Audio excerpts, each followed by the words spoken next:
আজকে পটল আলু দিয়ে মাছ রান্না করলাম। রান্না করতে মনে চাচ্ছিল না, তারপরেও রান্না করতে হলো। আজকে ঘুম থেকে ওঠার পরই শরীরটা তেমন ভালো না। হ্যালো এভরিওয়ান, সবাই কেমন আছেন? আশা করি ভালো আছেন। আমি বেশি একটা ভালো নেই, ভয়েস শুনে বুঝতেই পারতেছেন আমার গলার কি অবস্থা। সবাই আমাকে স্টার দিয়ে পাশে থাকবেন। আজকে আমি পটল আলু দিয়ে মাছ রান্না করব। মাছটা আমি ভেজে নিয়েছি।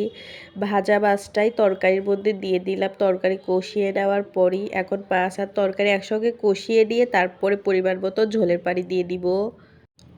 আবার রান্না বান্না শেষ করে দেওয়ার পর আমি কিন্তু খাবারও খাইনি, আমি ঘুমিয়ে গিয়েছিলাম। এত আমার শরীরটা খারাপ। আপনাদের ভাইয়া একা একাই দুপুরে খাবার খেয়েছে, ছেলেকে খাবার খাওয়াই দিয়েছে, আর ছেলেও আমার কাছে আসেনি। আমি একদম সন্ধ্যার আগে ঘুম থেকে উঠে তারপরে খাবার খেয়েছি, খেয়ে ওষুধ খেয়েছি। আমার গায়ে জ্বর এসে গিয়েছিল। দুপুরে গোসল করে আমি ঘুমিয়ে গিয়েছিলাম। রাত এখন 2টা বাজে। আবার ছেলে ঘুম থেকে উঠে গিয়েছে। আবার ছেলের নাকি ক্ষুধা পেয়েছে, সে নাকি মুড়ি ভিজিয়ে খাবে চিনি দিয়ে। তাকে মুড়ি ভিজিয়ে দেওয়া হয়েছে চিনি দিয়ে। তার বাবা তাকে খাওয়াই দিচ্ছে, খাচ্ছে। ওটাই আমি একটু ভিডিও করে নিয়েছিলাম। রাতে আমার শরীরটা ভালো হয়ে গিয়েছিল সন্ধ্যা পরেই, ওষুধ খাওয়ার পরই। কিন্তু আবার দুপুরে খাবার খাইনি, আমি ঘুমিয়ে গিয়েছিলাম। দুপুরে গোসল করার পরে আমার খুবই খারাপ লাগতেছিল।